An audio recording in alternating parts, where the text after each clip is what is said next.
Good evening, praise the Lord सबको। जय मसीह की। हमने यशायाह जय के मसीह। जय मसीह जय मसीह के सब। 15 और 16वां अध्याय हमने कर लिया। और हमने क्या देखा कि प्रभु का वचन जो दाऊद वंश का, वो राजाओं का राजा जिसको पैदा होना है, वही यहोवा, वही परमेश्वर का पुत्र, वही इंसान जो पैदा होगा, उस पर विश्वास करो। विश्वास करो। यहूदा का राज्य, यहूदा के लोग काफी हद तक विश्वास करते हैं। पर लेकिन जो लोग विश्वास नहीं करते कि ये यहूदा का राजा सेनाओं का यहोवा है, जैसे उत्तरी राज्य हमने देखा, सीरिया जिसको आराम भी कहते हैं, नहीं विश्वास करते, बल्कि उल्टा यहूदा के ऊपर आक्रमण करते हैं। अब क्या हो रहा है? यहोवा कैसे इनको डील करता है? उसको वचन भेजता है, अपने वचन को भेजकर एक और राजा को ले आता है, एक और किंगडम को ले आता है, और उसका नाम है अशूर। अशूर को जब लेकर आता है, तब वो उसको आज्ञा देता है, उसको वचन पहुंचाता है, अब तो इनके ऊपर आक्रमण करके इनको ले जा। किसको? इज़राइल को, यानी कि उत्तरी राज्य को, और सीरिया जिसको आराम कहते हैं, और नीचे से जो हमने क्या देखा था, वो मुआब, मुआबी लोगों को भी। क्यों? क्योंकि ये लोग विश्वास करने की बजाय उल्टा अटैक करते हैं, उसके ऊपर आक्रमण करते हैं। अब जो लोग प्रभु में विश्वास करते हैं, जो लोग प्रभु में बने हुए थे, या जो लोग दाऊद के साथ जिनकी संधियां थी, दाऊद के साथ, तो वो लोग बहुत उनकी इसी विश्वास की संधि होती। देखो, संधि करना का मतलब, जब पुराने नियम के अंदर जैसे दाऊद के साथ लड़ाइयां किस बात की होती थी? उनके अपने देवी देवताओं की वजह से। जैसे फलस्तीन, फलस्तीन का वो दाऊद की लड़ाई किसके साथ हुई थी? गोलियत के साथ। बोलिए। गोलियत क्या कह रहा था? अपने देवता के का चैलेंज करता है, मेरा देवता बड़ा है। दाऊद इसलिए तो उसको, गोलियत को मारता है। और छोटा सा बालक, 15-16 साल का बालक दाऊद उसको मारता है। बोलिए। ये इस बताने के लिए कि सेनाओं का यहोवा यही प्रजाओं का राजा और प्रभुओं का प्रभु है। और यस। दाऊद ने फलिस्तीनियों पर शासन किया, आरामियों यानी सीरिया के लोगों पर शासन किया, मिस्र के लोगों पर शासन किया, कुश जिसको इथियोपिया कहते हैं, इन पर शासन किया, फलिस्तीनियों पर शासन किया, और उन्होंने विश्वास किया। इसको चाहे जैसे भी समझो, वो लोग विश्वास करते थे। पर जैसे जैसे समय बदलता गया, दाऊद राजा मर गया। अब ये लोग, अभी भी इनको यशायाह इस बात का वचन सुनाता है, विश्वास करो, विश्वास करो। दाऊद का विश्वास, दाऊद का वंशज उसी, वही राजा है, वही राजा है, विश्वास करो। अगर विश्वास करोगे तो तुम्हारे पास उसी की सुरक्षा मिलेगी, उसकी रक्षा मिलेगी। तो आज हम एक और चैप्टर देखेंगे, 17, और कोशिश करेंगे 18 को भी पढ़ने की।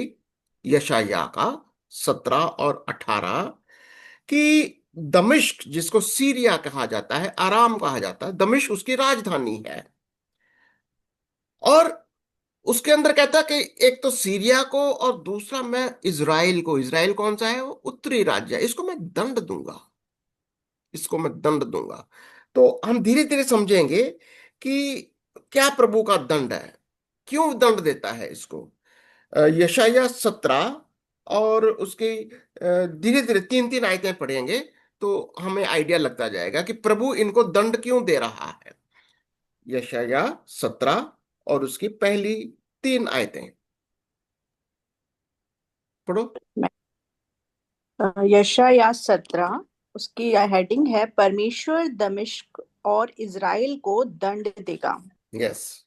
दमिश्क के विषय भारी भविष्यवाणी। देखो, दमिश्क नगर ना रहेगा, वे खंडहर खंडहर ही खंडहर हो जाएगा। अरोएर के नगर निर्जन हो जाएंगे, वे पशुओं के झुंडों की चराई बनेंगे। पशु उनमें बैठेंगे और उनका कोई भगाने वाला ना होगा। एप्रेम के गढ़ वाले नगर और दमिश्क का राज्य और बचे हुए अरामी तीनों भविष्य में ना रहेंगे। और जो दशा इज़राइलियों के वैभव की हुई, वही उनकी होगी। सेनाओं के यहोवा की यही वाणी है। देखो अभी संदेश किसका आ रहा है, सेनाओं के यहोवा का। कहा क्या जा रहा है, इसका मतलब प्रभु सेनाओं का यहोवा किस बात का दावा कर रहा है। मैं ही तुम्हारे ऊपर शासन करने वाला प्रभु हूं। अगर वो प्रभु नहीं है तो वो ऐसी बातें कह सकता है।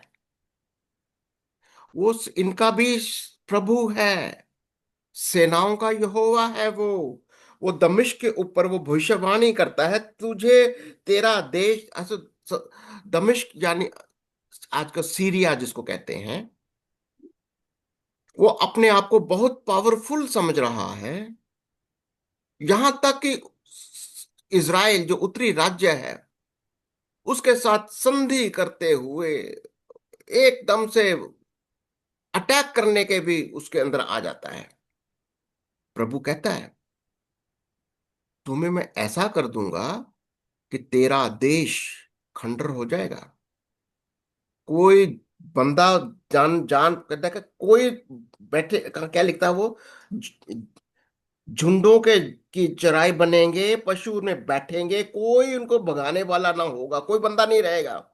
ए प्रेम के गढ़ वाले नगर और दमिश्क का राज्य, बचे हुए अरामी तीनों भविष्य में ना रहेंगे, खाली मैदान खाली। कितनी यस। बर्बादी कर देगा। यस। और जो दशा इजरायलियों के वैभव की हुई वही उनकी होगी। यानी जो दंड मैं इज़राइल को दूंगा वही दंड मैं सीरिया को दूंगा, अराम को दूंगा।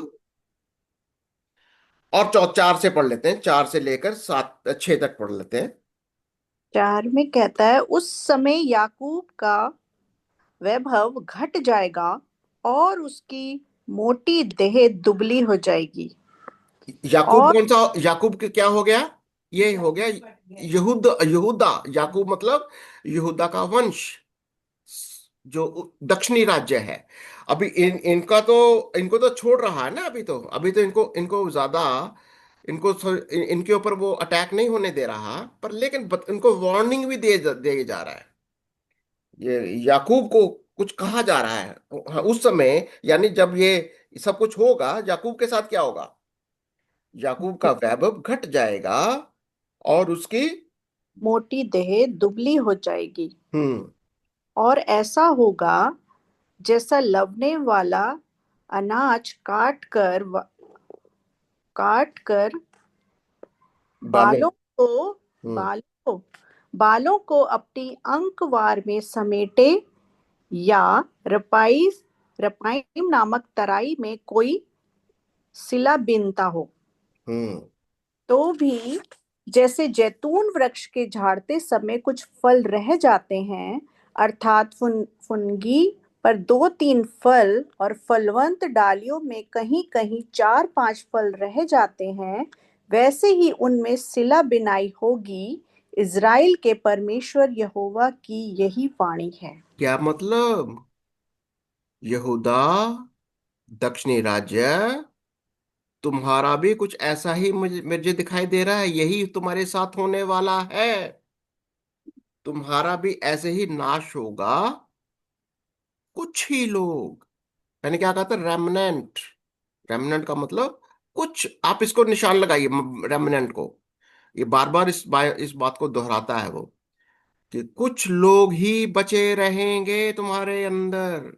तुम्हारा भी भविष्य कुछ ऐसा ही, यानी वार्निंग दे। अभी उसके ऊपर अशूर ने चढ़ाई नहीं करी, अशूर ने उसके ऊपर अटैक नहीं किया, पर लेकिन यहूदा को, जो दक्षिणी राज्य है, उसको बोला जा रहा है तो संभल जाओ, तुम्हारा भी यही हाल होने वाला है। ओके। और क्या कहता है उस समय क्या होगा? सत उस सात से समय लेकर, हाँ, नौ मतलब तक ये देखो। वार्निंग ही है एक तरीके से। तीसरी आयत से लेके जब इसको पढ़ रहे हैं तो ये वार्निंग ही है इन लोगों के लिए एक तरीके से परमेश्वर की, कि यस, लौट आओ, यहूदा लौट को आओ। वार्निंग दी जा रही है। ये वार्निंग ही है। वार्निंग दी जा रही है कि भाई देखो तुम्हारे साथ ऐसा होने वाला, और ये तुम्हारा अंजाम होगा। और हम्म, उस साथ में, आयत में कहता है, उस समय मनुष्य अपने कर्ता की ओर दृष्टि करेगा और उसकी आंखें इज़राइल के पवित्र की ओर लगी रहेंगी। वह अपनी बनाई हुई वेदियों की ओर दृष्टि ना करेगा और ना अपनी बनाई हुई अशेरा नामक मूर्तों या सूर्य की प्रतिमाओं की ओर देखेगा। उस समय उनके गढ़ वाले नगर घने वन और उनके निर्जन स्थान पहाड़ों की चोटियों के समान होंगे, जो इज़राइलियों के डर के मारे छोड़ दिए गए थे, और वे उजाड़ पड़े रहेंगे।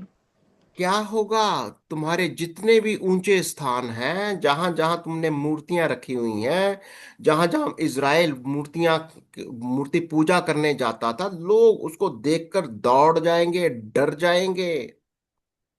कहता है, लोग जो है, जो इन ये सब देखकर क्या कहेंगे उस समय? किसको देखेंगे फिर वो?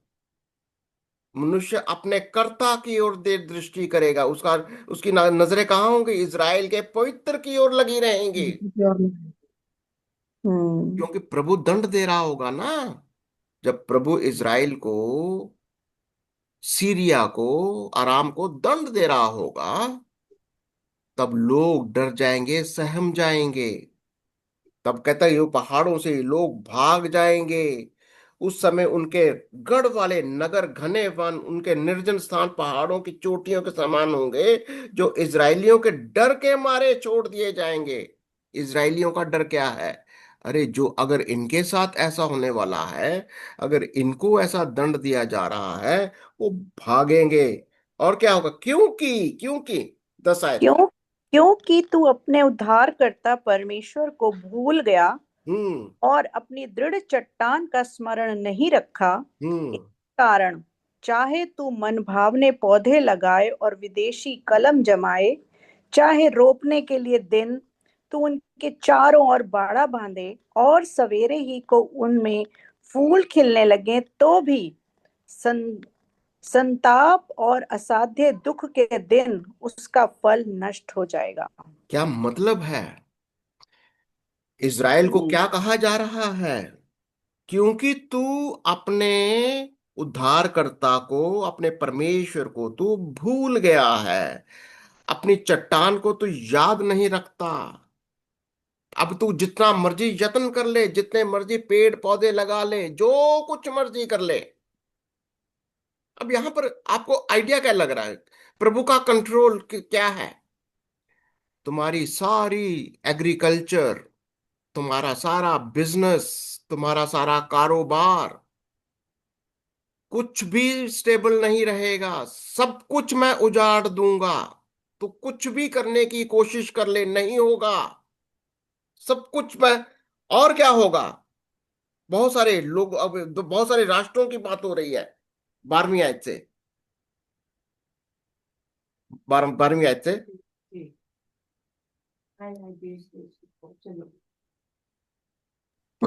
बाकी में कहता है, जिसकी हेडिंग है शत्रु राष्ट्रों की पराजय। हाय देखिए, हाय।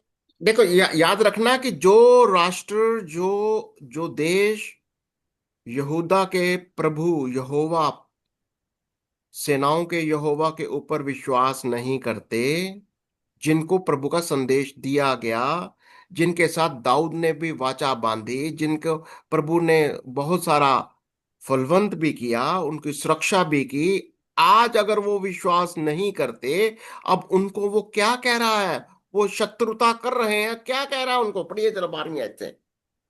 हाय हाय, देश के बहुत से लोगों का कैसा नाद हो रहा है। वे समुद्र की लहरों के समान गरजते हैं। राज्य राज्य के लोगों का कैसा गर्जन हो रहा है। वे प्रचंड धारा के समान नाद करते हैं। राज्य राज्य के लोग बाढ़ के बहुत से जल के समान नाद करते हैं, परंतु वह उनको घुड़केगा और वे दूर भाग जाएंगे और ऐसे ऐसे उड़ाए जाएंगे जैसे पहाड़ों पर की भूसी वायु से और धूल बवंडर से घुमाकर उड़ाई जाती है। कहना क्या चाह रहा है? कह रहा है, देखो, तुम लोग अब यहूदा के साथ बैर कर रहे हो, तुम यहूदा से शत्रुता कर रहे हो, तुम इतने सारे देश मिलकर उसके ऊपर चढ़ाई करना चाह रहे हो। तुम्हारे साथ मैं क्या करने जा रहा हूं? तुम्हें मैं ऐसा उड़ा दूंगा। कैसा? क्या कैसा उड़ा दूंगा? जैसे भूसी के समान। हम्म भूसी के समान। प्रचंड धारा के समान ये लोग करेंगे। राज्य राज्य के लोग बाढ़ के बहुत से जल के समान नाद करते, परंतु वह उनको घुड़केगा और वे दूर भाग जाएंगे और ऐसे उड़ाए जाएंगे जैसे पहाड़ों पर की भूसी वायु से और धूल बवंडर में घुमाकर उड़ाई जाती, यानी एकदम से धूल के समान मैं तुम्हें उड़ा दूंगा। यानी कितना परमेश्वर लड़ेगा। प्रभु का वचन क्या समझा परमेश्वर रहा है उनको? लड़ेगा इनका युद्ध। यानी परमेश्वर इनका युद्ध लड़ेगा, इज़राइल के खिलाफ, यहूदा के खिलाफ जो भी खड़ा होगा उनका युद्ध परमेश्वर लड़ेगा इनसे, अगर वो नहीं माने तो। बिल्कुल। देखिए, प्रभु नाश करने से पहले वो संदेश देता है। कभी भी वो बिना वजह उनको दंड नहीं देता, पहले हमेशा वार्निंग चेतावनी, देता है। चेतावनी मिल रही है। पहले चेतावनी देता है, मैं तुम्हें प्रभु के समझाता लोगों हूँ। को देखना मतलब, प्रभु के लोगों को देखना, छूना मतलब आँख की पुतली को छूना। हम्म तो देखो, इसलिए प्रभु गुस्सा आता है कभी भी प्रभु। आपको या किसी राष्ट्र को, अभी राष्ट्रों की बात हो रही है, बिना पहले वो एक किस्म से वार्निंग देता है, बताता भी है कि तुम लोग कैसे आक्रमण करोगे, बताता भी है कि तुम लोग कैसे अटैक करोगे, मिलकर अटैक करोगे, एक धारा की तरह, भीड़ की तरह तुम लोग आओगे, पर लेकिन मैं तुम्हें कैसे उड़ाऊंगा? भूसे के समान। ओके, आगे पढ़ लेते। सांझ को देखो। सांझ को देखो, घबराहट है और भोर से पहले वे लोप हो गए हैं। हमें नाश करने वालों का भाग और हमें लूटने वालों की यही दशा होगी। कौन है ये लोग? लूटने वाले, नाश करने वाले। तुम्हारी भी दशा ऐसी ही हो जाएगी। देखो, क्या कह रहा है, जो नाश करने वाले हैं उनकी भी दशा वैसी ही होगी जैसा वो है। देखो, उनको घबराहट है, वो लोप हो गए, नाश करने वालों का भाग और हमें लूटने वालों की दशा, यही दशा होगी, ये कह रहा वो। कह रहा सांझ को देखो, घबराहट और भोर से पहले भी लोप होगी हम्म और हमारे नाश करने वालों का भाग और हमारे लूटने वालों का भी यही दशा यही होगी। दशा होगी। देखो, इंटरेस्टिंग। अब ये जो वार्निंग थी, ये ये तो एक और उत्तरी राज्य यानी इजराइल को बता रहा है, और बाकी के राष्ट्रों को भी, एक कहते हैं ना, कॉपी टू ऑल, सब सब राष्ट्रों को बोला जा रहा है, तुम भी समझ जाओ। और उसमें पहला नंबर देता है, कौन है वो? कूश, जो 18वें अध्याय के अंदर देखते हैं। एक तो वो यस। दमिश्क को दंड देता है, इसको भी दंड देता है, उत्तरी राज्य इसराइल को, और कहता है, कूश, तू भी बड़ा बड़ा धंधा है तेरा साथ, बड़ा तेरे को मैंने संभाला, बड़ी तेरी रक्षा करी, बड़ा, पर लेकिन तू भी कहीं ना कहीं, तेरा भी कहीं ना कहीं दिमाग खराब हो गया। देखो, कूश के बारे में पढ़ो, 18वां अध्याय, हम्म थोड़ी सी आयतें हैं इसमें। 18वां अध्याय, जिसकी हेडिंग है परमेश्वर कूश को दंड देगा। मैंने आपको दिखाया था कूश का नक्शा। बिल्कुल मिस्र के बिल्कुल नीचे देखेंगे तो आपको वो दिखाई देगा। इथियोपिया। इथियोपिया मतलब कुश। हम्म। हाय पंखों की फड़फड़ाहट से भरे हुए देश, तू जो कूश की नदियों से परे है और समुद्र पर दूतों की नरकट की नाव में बैठाकर जल के मार्ग से ये कह के भेजता है, हे फुर्तीले दूतों, उस जाति के पास जाओ जिसके लोग बलिष्ठ और सुंदर हैं, जिनसे जिनसे दूर और पास के सारे लोग डरते हैं, जो सामर्थी और रौंदने वाले भी हैं, और जिनका देश नदियों से विभाजित किया हुआ है। कैसे कैसी इंट्रोडक्शन है इस कुश देश की। बहुत सुंदर लोग हैं, बड़े यस। बलवान लोग हैं, पूरी सुंदरवान है। राष्ट्र लोग उससे डरते हैं, ये हम्म, राष्ट्रों को रौंदने वाले लोग हैं, और इनके देश में बहुत फलवंत है, नदियों से भरा हुआ देश है, पानी बहुत अच्छा है। हम्म, और क्या करता और लोगों के साथ उनका बिजनेस भी है, लोग आते जाते भी हैं। ओके। क्या हम्म, कहता है उनको 3 से लेकर 6 तक। हे जगत के सब रहने वालों और पृथ्वी के सब निवासियों, जब झंडा पहाड़ों पर खड़ा किया जाए उसे देखो, जब नरसिंगा फूका जाए तब सुनो, क्योंकि यहोवा ने मुझसे यूं कहा है, धूप की तेज गर्मी या कटनी के समय के औंस वाले बादल के समान मैं शांत होकर निहारूंगा, क्योंकि दाख तोड़ने के समय से पहले जब फूल फूल चुके और दाख के गुच्छे पकने लगे, तब वह टहनियों को हंसुओं से काट डालेगा और फैली हुई डालियों को तोड़ तोड़ कर अलग फेंक देगा। वे पहाड़ों के मांसाहारी पक्षियों और वन पशुओं के लिए इकट्ठे पड़े रहेंगे। मांसाहारी पक्षी तो उनको नोचते नोचते धूप काल बिताएंगे और सब भांति के वन पशु उनको खाते खाते जाड़ा काटेंगे। क्या कह रहा है, सिर्फ वो कूश को ही कह रहा है?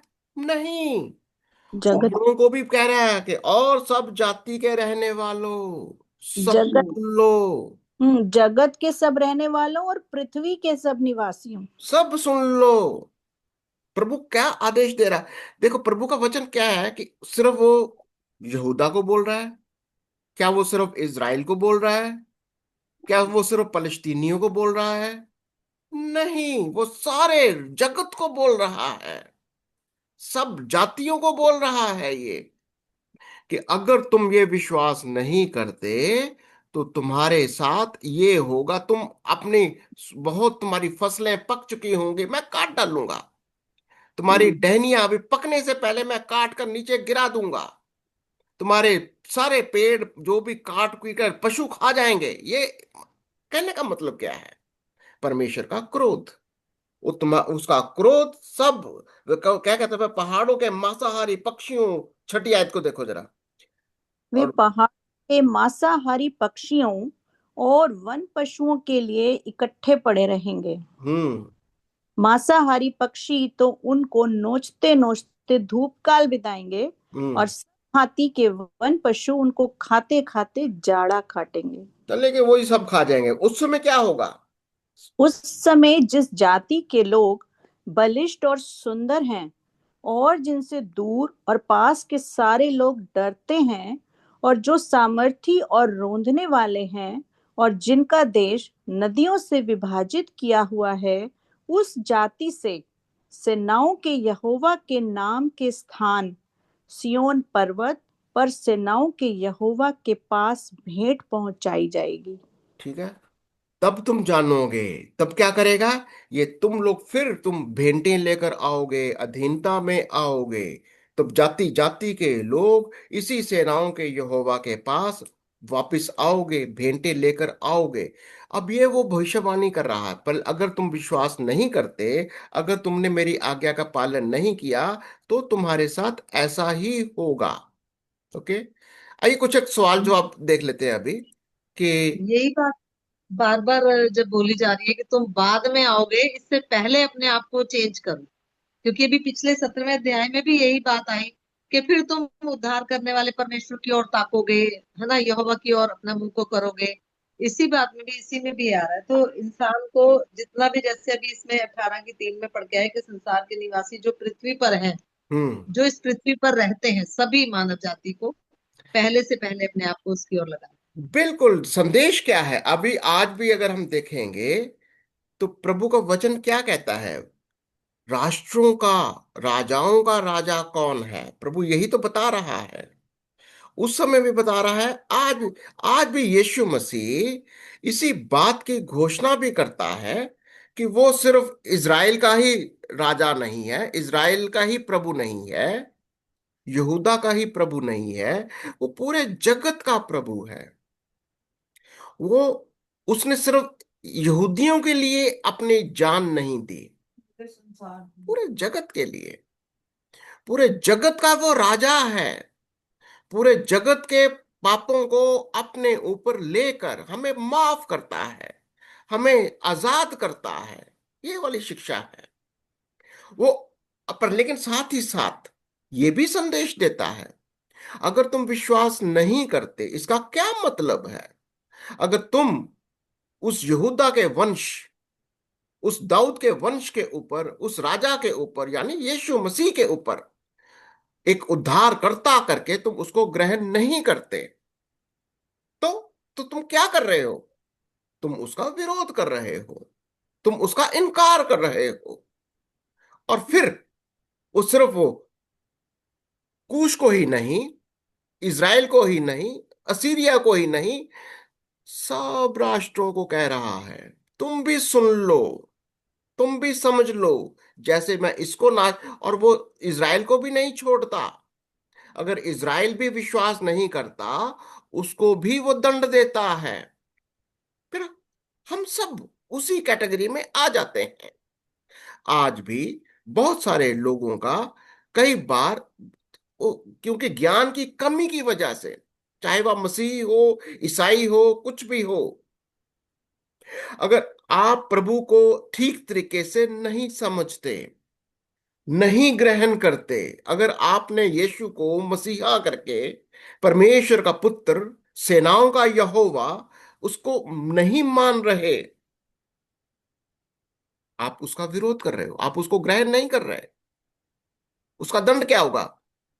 दंड ये होगा कि वो राष्ट्रों का न्याय ही नहीं करता। हर एक जन, चाहे कोई भी जाति का क्यों ना हो, अगर आज हम प्रभु यीशु के लहू का इज्जत नहीं करते, आज हम यीशु मसीह के उद्धार के संदेश को ग्रहण नहीं करते, अब प्रभु क्या करेगा? दंड देगा। क्योंकि वो दंड क्या है?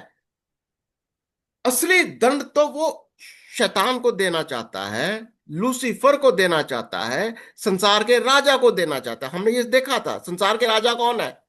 लूसीफर, उसके जितने गिरे हुए दूत। क्योंकि वो गलत हैं, वो लोगों को गलत मूर्ति पूजा की ओर, गलत तरीके से शिक्षा दे रहे हैं, और लोग बहक जाते हैं। प्रभु चाहता क्या है?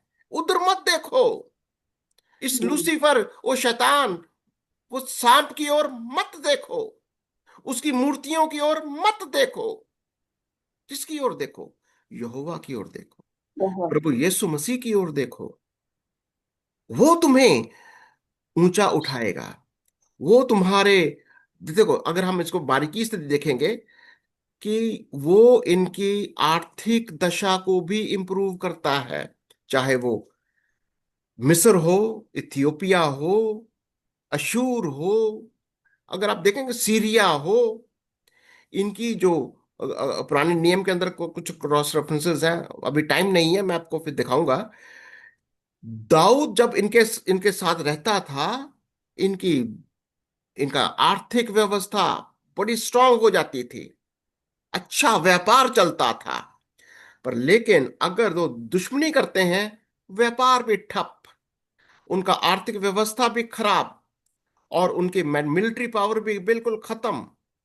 और यही प्रॉब्लम आज की भी है। अगर आपको अप्लाई करना है, आज भी इजराइल की ओर देखते चलो, मैं हमेशा कहता हूं, अगर आपको बाइबल को समझना है, इज़राइल को देखो। इज़राइल की आज क्या दशा चल रही है। इज़राइल के साथ इज़राइल के साथ कौन है और कौन नहीं है। मुझे कई बार बहुत अच्छा लगता है, हमारा इंडिया आज इज़राइल के साथ है। मुझे बहुत गर्व की बात है ये। इंडिया ने इन प्रिंसिपल इज़राइल को एक राष्ट्र ही नहीं माना, इज़राइल को परमेश्वर यहूदी लोगों को रिकॉग्नाइज किया है। और यही कारण है कि परमेश्वर हमारे देश को आशीष देता है। आप नोट करिए इस बात को।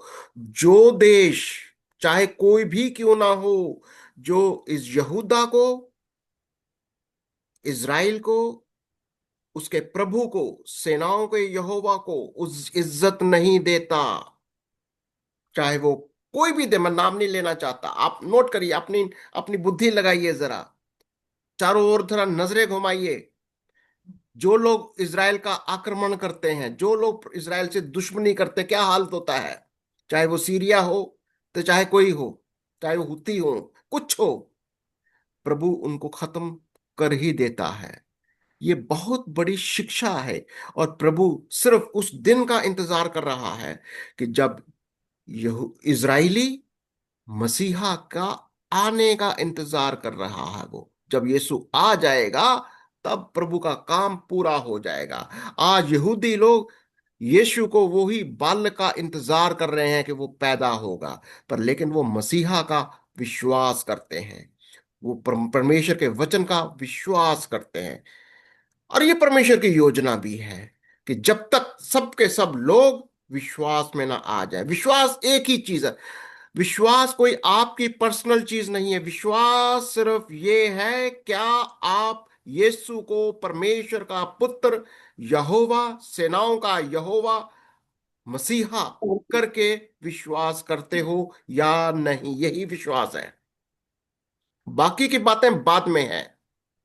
अगर आप ये विश्वास करते हो, वो आपके राष्ट्र को, आपके लोगों को, आपकी जाति को वो बचाने के लिए आज भी तैयार है। हम प्रभु का धन्यवाद करते हैं कि प्रभु ने हमारे देश को भी आशीषित किया है, हमारे लोगों को भी आशीषित किया है। और हम इन बातों को संसार के लोगों के साथ भी हम शेयर करना चाहते हैं कि विश्वास में मजबूत होते जाओ, विश्वास में ग्रह उस यीशु को मसीहा, परमेश्वर का पुत्र, सेनाओं का यहोवा करके ग्रहण करो, और वही आपको बचाने वाला है। हम आपके लिए प्रार्थना भी करेंगे। और जिन लोग ने अभी तक हमारे चैनल को सब्सक्राइब नहीं किया, प्लीज सब्सक्राइब करिए, इसे शेयर करिए, दूसरों तक पहुंचाइए। ये परमेश्वर का वचन है, और हमें आजादी है कि हम परमेश्वर के वचन को लोगों तक पहुंचाएं।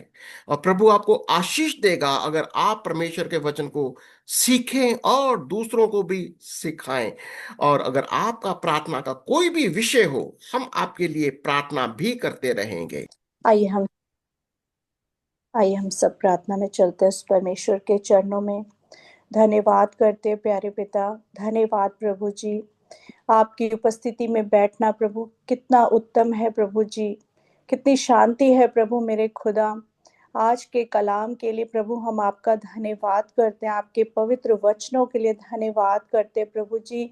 आज हमने फिर से यही सब सीखा प्रभु कि विश्वास में बढ़ना कितना जरूरी है।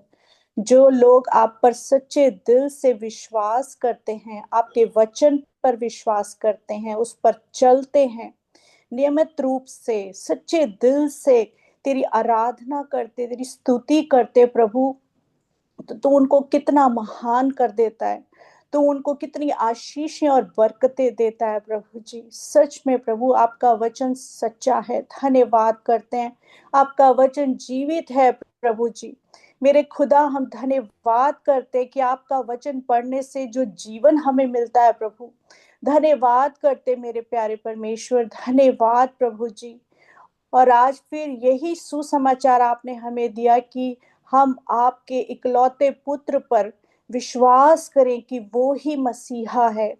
आपने ही हमारे लिए क्रूस पे अपनी जान दी, हमारे पापों को ले लिया, हमारे श्रापों को ले लिया और हमें माफ कर दिया। हमारे सारे पाप तूने क्रूस पे ले लिए और हमें फिर से शुद्ध और साफ कर दिया प्रभु जी। ये छोटा सा संदेश, ये छोटा सा विश्वास प्रभु जी, आज हम पूरी दुनिया के लिए प्रभु आज ये देते हैं, जो भी यूट्यूब पे सुन रहे हैं इस बात को प्रभु जी और सुनेंगे आगे प्रभु। मेरे खुदा होने दीजिए कि लोगों के मन आपकी ओर फिर जाएं प्रभु जी। इस विश्वास से, इस वचन से प्रभु जी, उनके उनके दिल प्रभु जी जो टूटे हुए हैं वो फिर से जुड़ जाएं प्रभु जी। मेरे खुदा वो जान पाए कि हमारे लिए मसीहा आया है जो हमारे पापों को लेकर हमें साफ करता, शुद्ध करता और फिर से हमें नया कर देता है।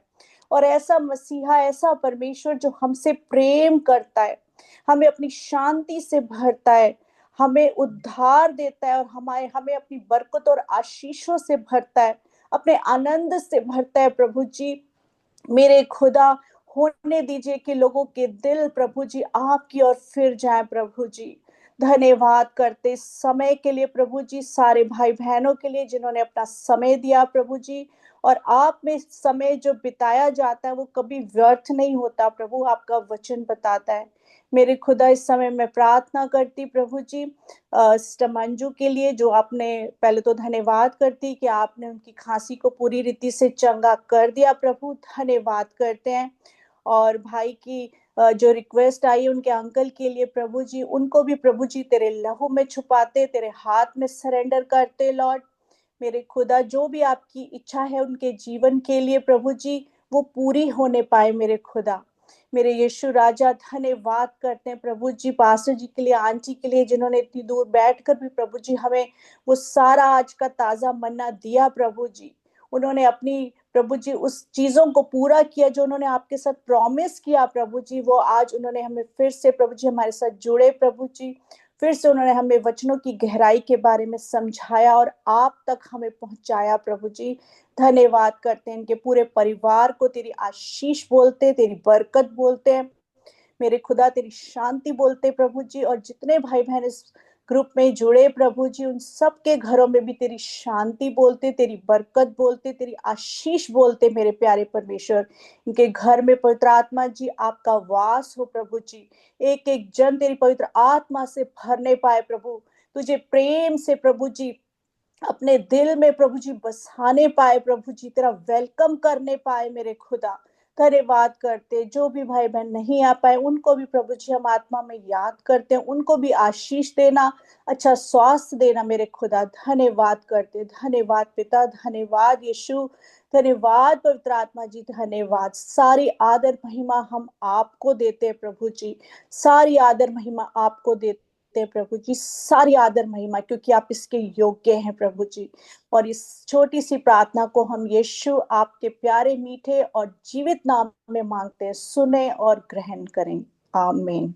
आमीन एंड आमीन। प्रभु आपको बहुत आशीष और बरकत दे। God bless you.